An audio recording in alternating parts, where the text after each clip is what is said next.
Welcome my viewers to a sobering exploration into a dark chapter of history, the stolen generation. Now in today's episode, we look into the sinister practice of eugenics and how it was weaponized to tamper with the essence of black blood. Specifically, we look into the heart-wrenching stories of the Australian Aboriginal community, where children were forcibly taken from their families between 1869 and 1970. So join me as we navigate through the haunting echoes of eugenics, unearthing the painful legacy of a stolen generation. Brace yourselves for a compelling journey into a narrative that demands acknowledgement, understanding, and reflection. Let's shed light on a part of history often overshadowed but crucial to our collective awareness and pursuit of justice. Take a look at this video.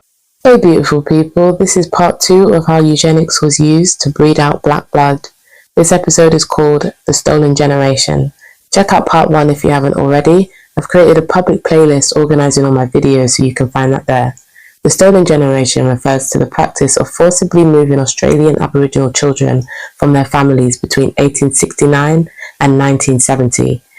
At least 100,000 Aboriginal children were forcibly removed or taken under duress from their families by police or welfare officers between 1910 and 1970. Aboriginal people were denied basic rights of citizenship. They couldn't vote and they had no say at all over the laws that govern their lives. Indigenous Australians were not even counted in the black population was defined as full blood, half caste, and so on. This 1936 Act from Western Australia defines a so-called quadroon, a person of only 1/4 Aboriginal blood. Racial theorists from the 19th century and right into the 20th believed that so-called black stock would weaken over time.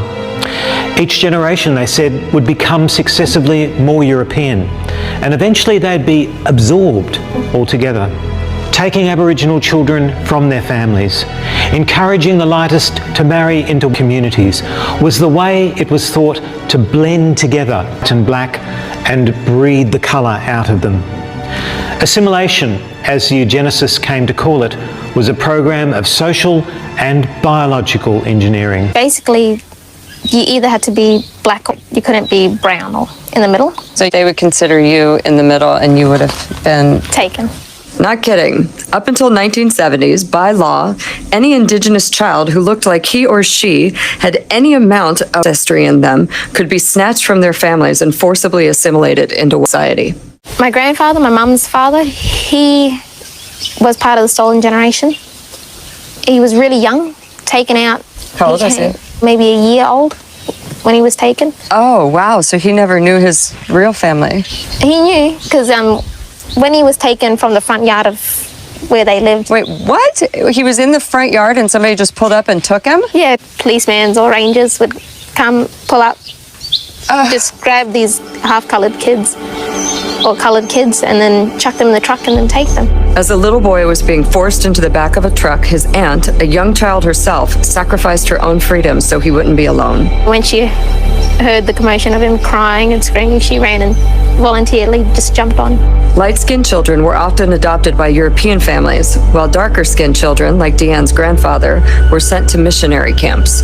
Most of the missions were based on islands, so and they'd take you, send you away, let you grow up there in a mission and learn about, the Catholic side of it and a European way. You'd learn English and then try to make you forget your family? Yeah. You never got to see them? Or yeah, you never ever got to see them. There was no such thing as visiting hours. He spent the rest of it on the island till he was like 18, 19. When he came off, he knew 18 or 19 years old and basically a prison. Yeah. On an island. Just for being born. Yep, just for being born light. At Moore River, Aboriginal children were told to live and think like, learn the virtues of industry and frugality, adopt the trappings of respectability, but never act above their station. So-called uppity blacks were what the managers couldn't stand. Aboriginal people who assumed equality with men. You could escape life under the Act, as Aboriginal people called it. Exemption certificates were granted to Aboriginal people who proved themselves law-abiding and industrious, who achieved acceptance in wider society, who agreed not to consort with other Aboriginal people. But the privileges of citizenship were only extended to those prepared to repudiate their Aboriginality. Most Indigenous people held the exemption clauses in contempt. The dog license, they called it. A true story. And you wonder why majority of black people around the world have to start from scratch. Our history had been destroyed, rewritten, or washed to the point we can't even trace back our bloodlines. Many of us have a lot of self-hate or hate for each other due to being brainwashed with ideas like this. Our countries were taken and opportunities were withheld. Some of our ancestors would work for years and never receive anything.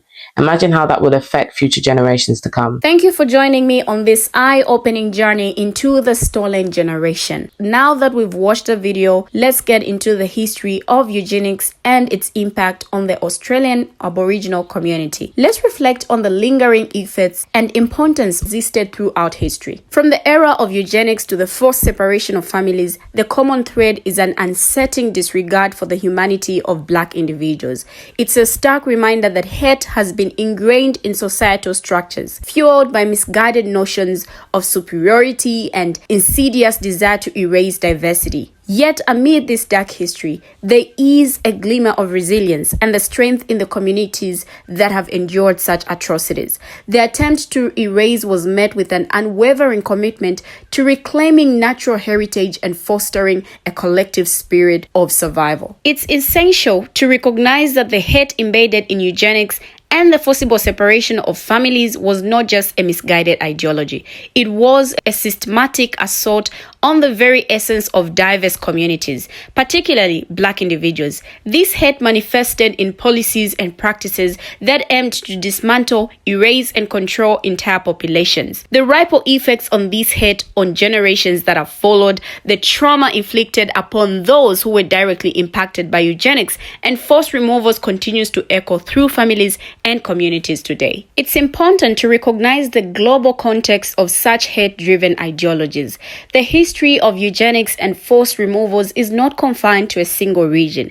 It echoes across continents, revealing a disturbing pattern of attempts to diminish, oppress, and erase diverse communities. We need to consider the interconnectedness of these historical injustices with broader systems of oppression, colonialism, and racism. The hate that fueled eugenics and forced removals was not isolated but intertwined with large structures that sought to uphold a distorted hierarchy of humanity. The scars left by these practices extend beyond tangible injustices. They permeate the cultural, social, and emotional fabric of these communities. Generational trauma passed down through families, shaping identities and influencing perspectives. Hate can manifest in subtle everyday forms. Microaggressions, institutional biases, and systemic racism are often remnants of historical hatred that persist in modern society. As a content creator and above all as a black individual, it's both my duty and personal responsibility to condemn vehemently the atrocious acts of eugenics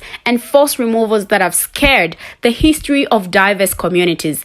The echoes of hate that fueled these ideologies are not mere chapters of the past. They are haunting shadows that continue to linger, affecting the collective psyche of those who have endured such inhumane treatment. We stand on the precipice of a painful truth, one that demands a deep collective acknowledgement of the suffering inflicted upon black individuals, families, and communities. The architects of eugenics sought to manipulate the very essence of black people's existence, attempting to erase the beauty and richness of their diversity. The forced removals, with their devastating impact on families and identities, constitute a betrayal of the most fundamental human rights.